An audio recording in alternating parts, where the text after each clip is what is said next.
Hi, this is Bob from the podcast Rocks. I'm here with Ben. We're going to talk about the Cure Disintegration. This is one album that influenced both of us musically when it came out. I believe it came out in '89. Is that correct? Yeah, 89, May 2nd, 1989, man. The album starts out with Plain Song. And one thing I always was confused about was so many people that review Cure albums go, oh, this album's the most depressing thing I've ever heard. And, you know, this guy's just full of all this depression. And this album opens up with a song that is not depressive. It's actually a love song. But I can see where someone would look at the lyrics upon first take and go, oh, wait, it's as cold as you were dead, and go, oh, man, that's pretty brutal. But Yeah. But what he's trying to say is that, the world can be screwed up and everything and things can go wrong, but just her smile does it for him. Yeah, I get the whole depression thing. It just depends on your mood of how you listen to, how you're going into this. I can listen to this album when I'm in a good mood and stay in a good mood, and if I'm in a bad mood, I can be depressed, whatever. So it really is how you take it. Yeah, I love how the opener. This song is an opener for just a kick-ass fucking album. I mean, front to back. We've talked about it beforehand, and just it's just a great intro. Sets the tone, sets the mood, and kind of lets you know what you're in for. And I love albums that start out like that. Yeah, I do as well. And it also paints the musical landscape for the album. I think, it's all about the emotion and portraying the feel. It's not about, I'm going to dazzle you with this and then I'm going to dazzle you with that. It's just all the instruments are basically they're the support of the lyrical concept. Right. Then we go into Pictures of You, and this is about like kind of like, as an old guy, I used to carry pictures in my wallet, before the phone thing, and Yeah. you do the picture or you watch the damn thing and the picture's gone. And it also deals with the fact that sometimes we hold on to memories or pictures of time, and we expect later on in life for that person to be exactly the same way that we pictured them. And a lot of times we're disappointed by the change of the person, but it's just the product of us growing through time. Yeah, that definitely dates you carrying pictures in your wallet. I used to do the same, and now it's it's antiquity at this point, man. No one does it. I don't know anybody that does it. You see these old movies of people, plopping a photograph in their dash or whatever, and no one does that anymore, and it's definitely a lost art. This song. I think everybody knows "Pictures of You." Whether you're a Cure fan or not, it's very commercial. It's on a bunch of commercials. I think Kodak or something years ago, Canon or whoever, one of the photograph companies actually used this, whatever, Personally, it's my least favorite song, and that's not because it is commercial. This is a kind of a sentimental song, whatever. We lost one of our kitty cats we lost years ago. This was kind of behind the scenes in the soundtrack uh, after she had passed away. And my wife, she loves this album, but she can't listen to this song. I mean, it literally just makes her just, tears roll. So, but I tell you what, because it is such a commercial song, it does somehow or another, and I don't know, it fits in with the rest of the songs. It still fits in with the idea, even kind of standing out as a very commercially sounding song. But it's a good song. It's a really good song. Yeah, I think the standout musically is the bass line in it. It definitely grabs you right away. Oh yeah. Then we go to Close Down, and it's like Close Down is basically a summation of life, that we're all slaves to working and going on with normal day life, and sometimes we get lost in that, and we don't experience all that we can in life, and we don't look at the small things, because we're concentrating on, man, I gotta get out of this 8-hour day, I gotta get home, I gotta do this, that, and the other thing. And so a lot of things get lost. Oh yeah, yeah, for sure. I didn't have a whole lot to say about the song except, one of the kind of recurring things that they do on this album is the build-ups before he actually starts singing. So this is kind of this is the most memorable song for me on this album. Um, but I really just do like how they build up the phrases before, it kind of hits. And then we go on to Love Song, and this is a very interesting story because upon hearing it, you definitely know it's a love song, but you don't know. I didn't know the context of it, so I looked it up. And here, before Robert was gonna get married, he's like, I don't know what to get her as a wedding gift, and he just played around with ideas, And he said, I'm just gonna write a song and give it to her as a wedding gift, and it became one of their biggest hits. I mean, probably their top played video of all time. Oh, really? Yeah. No, I didn't know that about the. I didn't know he wrote that for or whatever. But oddly enough, that's mine and my wife's song too. We danced to it at our wedding, and Oh, yeah, it wasn't the official Cure version. It was 311's version, which I still love. It's just it's one of the best covers I've ever heard. I like 311, but yeah, it's catchy chorus, guitar riffs. Um, Man, it's a good song front to back. And honestly, I had never heard this song until what I think the movie 50 First Dates. I was like, I couldn't remember. I can't believe that I had never heard this before. And but yeah, it's a really, really good song. Yeah, definitely sentimental, heartfelt song that he wrote that also, my wife Jody and I, we hang out and we love the piss out of this song. and upon hearing the story behind the song that he wrote it for her, then I started. You had mentioned the brilliant entrances into tracks, into his vocals, and then I heard Play's song. Then after that, in retrospect, and I'm like, man, I wonder if this intro was what they walked down the aisle to. Perhaps. Yeah. Because you got the Yep. church bells, you got this feel going on, Yeah. and wonder if maybe that actually was something he was messing around with as well. Yeah, yeah. I mean, why wouldn't they at that point? I mean, he's got everything there to do it with. So yeah, I love these guys, man. Then we go into Last Dance. This is like I like this track because the story is so true. Lyrically, it's about you were in love with someone and you haven't seen them in years, and then you see them again and you feel that energy, physically, when you meet, but then you start talking about where you're at in life and you realize, man, this can't be. Yeah, interesting. Yeah, I didn't catch that, but yeah, it's a good song. It sounds a bit like the when it first starts. The song sounds really big. It makes you kind of feel like you're in the song. I don't know if it's the reverb on the drums or what. It's kind of a soundtrack, Mm. the guitars, they make use of flangers on it, mixed with the synth.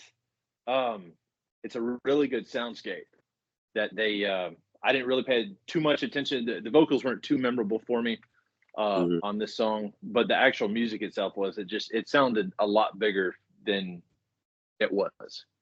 If that makes sense. I don't know if that makes sense to anybody else, but to me, just listening to it, versus all their other songs, it just kind of encompasses you, you know, and Mhm. surround. I don't know. Maybe I'm fucked up or something. I don't know, but it just, that's what I get from it. Then we go into Lullaby, and this is the most disturbing track on the album, we'll say. Yeah. The song's about child molestation. Um, actually the child the lyrics talk about the child struggling more every time the Spider-Man comes, And that makes the Spider-Man want more. And it implies that also that the child abuse is incestual in nature, that was a relative because of the lyrical content. And I remember many moons ago, there was footage of, I think Smith did an interview on MTV, and I don't know if it was a publicity thing or what it was, but he had referred to in talking about the song that his uncle had stepped into his room. Mm-hmm. And, but then he retracted it immediately, said, I'm just joking, whatever. But it almost makes you wonder if it was a Freudian slip, Yeah. I couldn't find a good reference to specifically what it was about. I have heard both of the abuse part of it and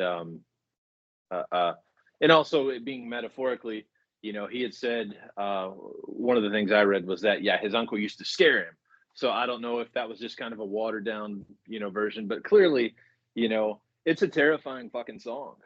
Yeah. And what's weird about it, it's a great song. It's well written, and I feel like the lyrics definitely juxtapose the actual music that's playing.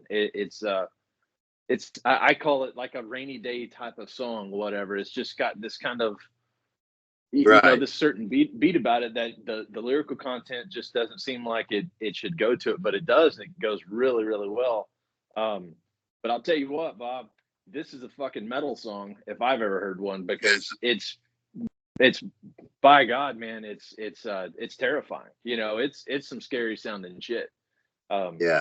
It's one of my favorites on this album, whatever. I love I think it's the pizzicato from the violin that that he plucks it, and it adds just kind of the spooky but almost kind of calming. There's something calming about the song. I don't understand, even though it is what it is. But great song, man. That those acoustic instruments are, to me, it almost implies the spinning of the web. Exactly. Weaving. And mm-hmm. I just think it's if there was an odd man out on the album, that track was it. Yeah, for sure. Yeah, I'll agree with that. Then we go into Fascination Street. This one, I love the story of the song because I think we've all been through this. You and I both been through this. And Robert wants to go out, and he wants to go to clubs, and he wants to hang with his wife, and he's getting tired of waiting on her getting ready. Oh, shit. And so he talks about what we could be seeing if you wasn't taking all this time getting ready right now. And that's what I get from the track. Yeah, it's a pretty simple subject, I found. He said he wrote it about when he was traveling to Bourbon Street in New Orleans. Excuse me, got a bubble in my throat. It's a simple subject for a song. It's a jamming fucking song too. It's groovy as shit. It may or may not be my favorite on this album too. I could see that's about all I got to. Go ahead. I could see one playing in a club, like a club, where it's dancing and stuff and like that. I could definitely, that groove in it is just a perfect one to dance to. Oh, it's super groovy, man. Then we go into Prayers for Rain, and it's about it's like I'll say it's like your love that you feel, and then but love always has to be nurtured. And the reference to Prayers for Rain is that maybe over time things in the relationship get dry and they wither away and they die, and it's a cry out for rain to nurture and bring the love back. Yeah, it's I couldn't find a lot of information about this song. I looked for it, and I think one of the I couldn't remember specifically who it was said that one of the things that they didn't like about this album when they were doing it, I can't remember if it's a keyboardist or what, um, saying that they hated the fact they said Smith had bought like a nature sound effects album prior to writing and recording this, and he used some of the sound effects all over it. And they said that's one of the things they couldn't stand about it. And he said that this song didn't need to have thunder and lightning, crashing in the background of it. And I don't know, man. I'm a big ambient guy, and I like stuff like that. Whatever. I love the build up in this song. Um, it's definitely a rainy sounding song. Uh, Mm. it sounds like a rainy day, and I personally, definitely don't want to encourage any alcohol or drug use or anything, but I would have loved to have been a fly on the wall or sitting on the couch when they wrote or recorded this song, um, just to kind of see where they were coming from, their emotion, their mood, and smoke a fat bowl or drink some whiskey or whatever, and just kind of feel the mood for it because it's a really moody song. Sure. And I think with the effects, it leads perfectly into the same deep wire as you, which is my favorite track on the album. Yeah. I just upon personally listening to the album, that was the song that really grabbed me, made me really listen deeper. And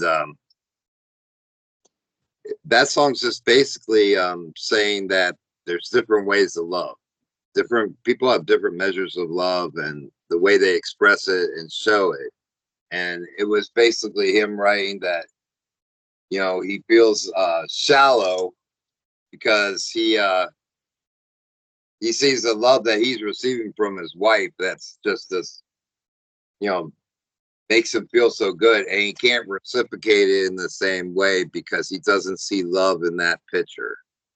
hmm Yeah, he said it was about not being able to live up to other people's expectations, whatever. I guess maybe the disappointment within yourself. I don't Mm, know if that's an ego thing or whatever, but I mean, that's kind of a good way to live, wanting to be able to live up to someone else's expectations. But I see where he's coming from. Um, Very emotional song, very introspective. Of course, all of the stuff is, any song he writes, it's not surface level bullshit. right. He's a deep dude. So yeah, it's you told me the other day that this is your favorite song. Yeah, I always every time I listen to this album, I forget how good it is every single time. And yeah, this song is no exception. Then we do go into the title track, Disintegration. And this album, for Cure fans that don't know, this was really supposed to be the Cure's last album. They were going to call quits after this. And Wow. Disintegration was the parting track. That was their thank you to the fans for what they had gotten from their fans.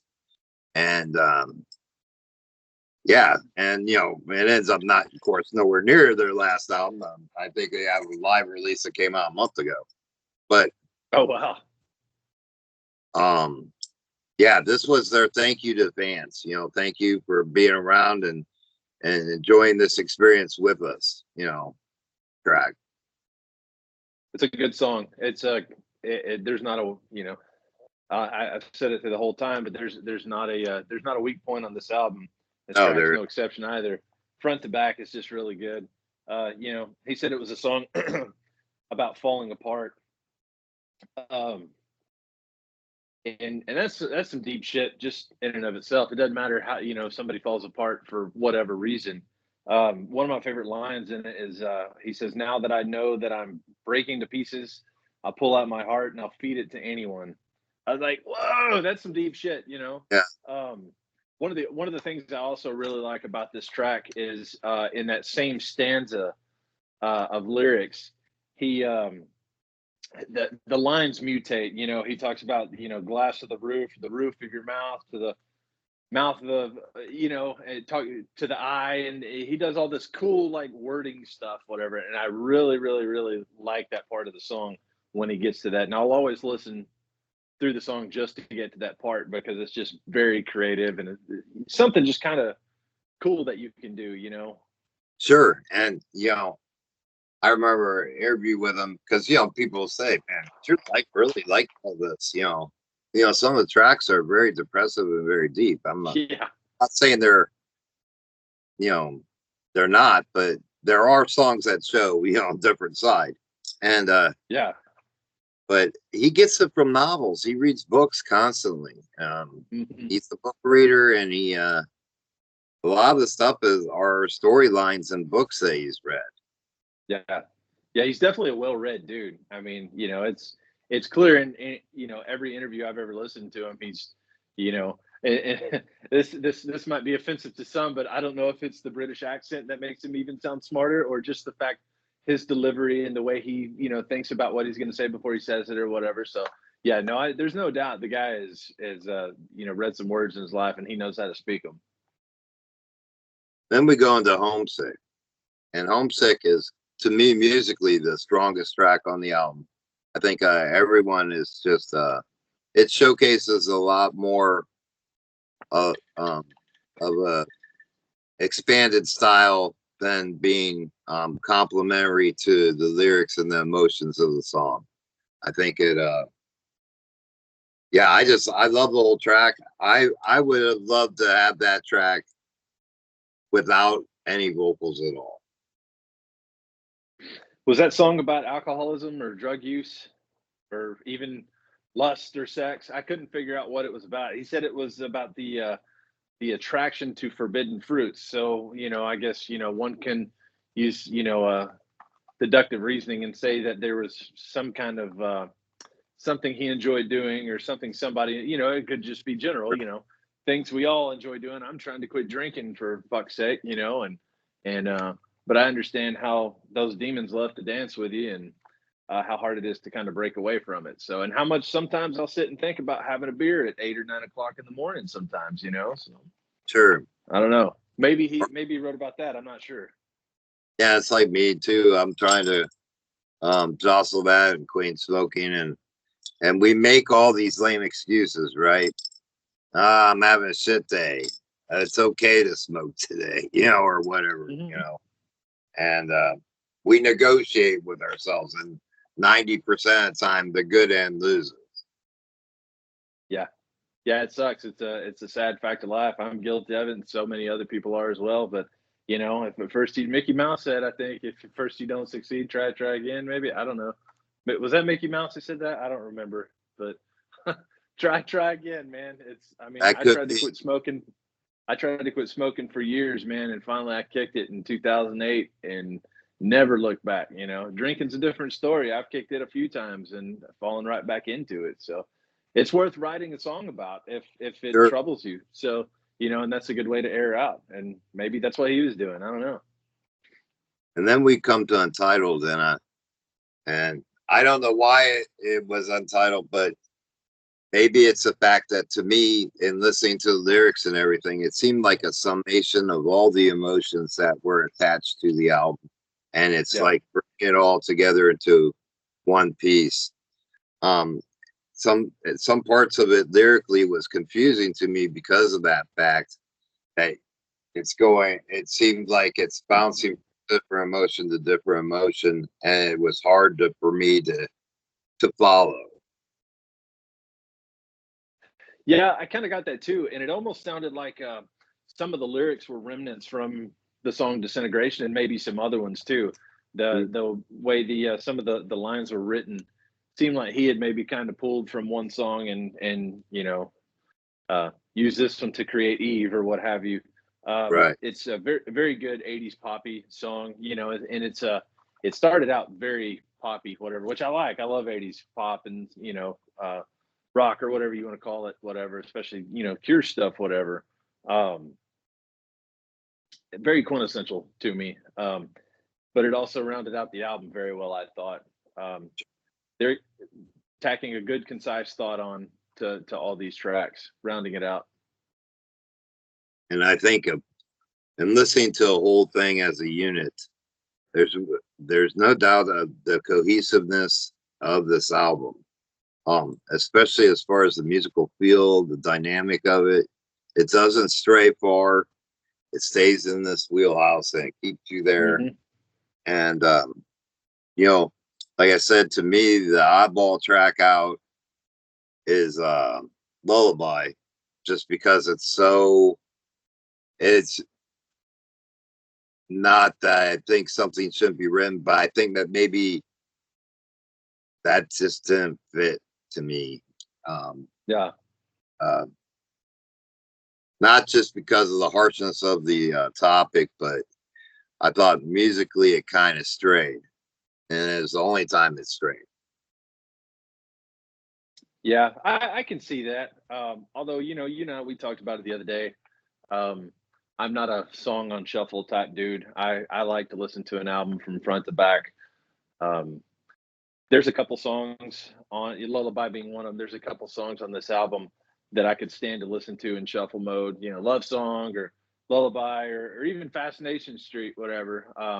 But I think to really get the full experience of this album, even with Lullaby as part of it, um, you definitely have to be in a mood. Number one, number two, you have to listen to it front to back. And I think for the most part, the lyrical content of Lullaby, even though musically I don't, maybe it doesn't fit in, the lyrical content. I mean, if falling apart is the sum of what he's trying to get across. I think Lullaby, that's a pretty fucking deep subject, whatever, Yes, uh, absolutely. by itself, and then coupled with everything else. And Yeah, it's I was trying to remember. Is that the first track on side two on the album? oh man, I have no clue, dude. I've never had a physical copy of it. I don't remember. I did, but I don't remember. Yeah, And if it is, that's the best placement for it. yeah, Because um to start off with a different vibe, you know, and to revisit afterwards, that would probably be the best placement for the track. I just don't remember if indeed it was the first track. Anyone who knows, let me know, because I don't I remember. know. I bet Cody does. I talked to him last night. We were talking about this, and he said that's the only Cure album that he's got a copy of. But I think that it's funny you say that. I think that's what's missing from today is the fact that you can have a side two and a refresher on the next side and kind of start a new theme fresh, and that's weird. Never really thought about that. So that's good That thinking, man. Rush made a living off of it in the early days. Tracks like 2112 was all side A, Mm-hmm. Hemispheres was all side A, Yeah, and they made a living off that because, I just always admired that band's testicular fortitude with the record label when they yeah, came out fly by night. They're like, "Hey, we need you to do shorter songs," and they're like, "Sure, sure, we got you." And then they do a 26-minute track, So yeah, yeah. Fuck the man. yeah, eat this. How you like that? So Yeah. it's great of them, and I love bands that don't sacrifice. You know, Yeah, yeah, and this album definitely didn't, man. It's I had some notes on it. I was surprised to know that you like this album, whatever, because I know a couple. I got some really close friends that really love the shit out of this. My buddy JP, my buddy Trent. Um, we've all sang these songs together, and when we've worked together in the past, and we've had good long talks about the Cure. Back in 2016, I was kind of in a transitionary point in my life. Whatever, I switched a really tough job, terrible job, whatever you want to call it, and started working back in an old familiar place. And I was going through some spiritual stuff back then. And this album, I drove a lot back and forth to work and late at night, so there's no traffic, and it rained a lot. So I listened to this album basically on loop for, man, I can't remember what I told you the other night, probably about 6 to 8 months. wow. And this album and Anathema's We're Here Because We're Here stayed in my rotation. That's all I listened to over and over and over again. And there was a lot of introspection um, and listening to this album for me. And it really helped. And without trying to get too spiritual, it did kind of help sweep the path for me to find God, searching within. I like I said before, man, I smoked a lot of pot while I was listening to this album too. So that also kind of takes you to a different place. But you don't need to. You just need to carve out a good 72 minutes of time and be in a mood to listen to something that I would call an absolute masterpiece, man, of musical history. And Bob, for me, man, this is a 10 out of 10. For me, I'd give it a 9 out of 10. There aren't huge takeaways for me. It's just that I think that for me, the reason I wouldn't give it a 9 out of 10 is the sheer fact that I have to be in that mode to hear it. Mm-hmm. And I'm not in that mode. It doesn't ring as true. You have to be in a place where it's you, it's this album, and it's a personal thing. It's not something to throw at the barbecue party, throw in at the barbecue. You know what I mean? Right. So, but that's my reasoning behind it. But yeah, I was so happy when we interviewed and talked about Marillion that you brought up this album. I'm like, oh my God, man. I can't believe it. He's talking about this album because, I've always been, I'm like, well, if my boy, man, is willing to talk about this album on a metal level, yeah. Because man, it's metal to me, man. I mean, there's a lot of takeaways as far as like musical cues. I could easily see this. If the Cure didn't write this, I could easily see 9 Inch Nails write it, or Tool, or sure. Some of these other cats, whatever. That get deep with their music, whatever. But you're absolutely right. You do have to be in a mood to listen to. Man, the whole barbecue pit. There is a time and a place for this album, and I could, that makes perfect sense. Well, I wanted to thank you again for picking an excellent album, man. Like I said, I was just tickled that you even brought it up. Yeah, it's a killer album, man. Love it. Love these guys.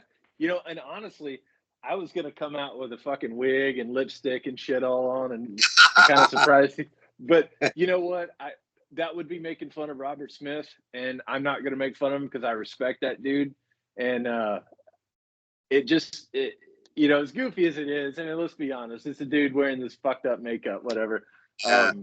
It just fits his style, and it works, and I like it. It's weird, and I like it, So, and you forget these are good dudes, man.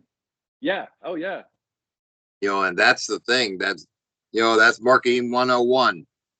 Absolutely. You see an image like that, your first thought is Robert Smith. Absolutely. Yeah, I remember as a kid seeing him going, what the fuck is wrong? But as an adult, in my 40s, bro, I'm like, I see Robert Smith, I'm like, that's a cool motherfucker right there. So, and I remember seeing him and going, somebody give this motherfucker a brush. Yeah.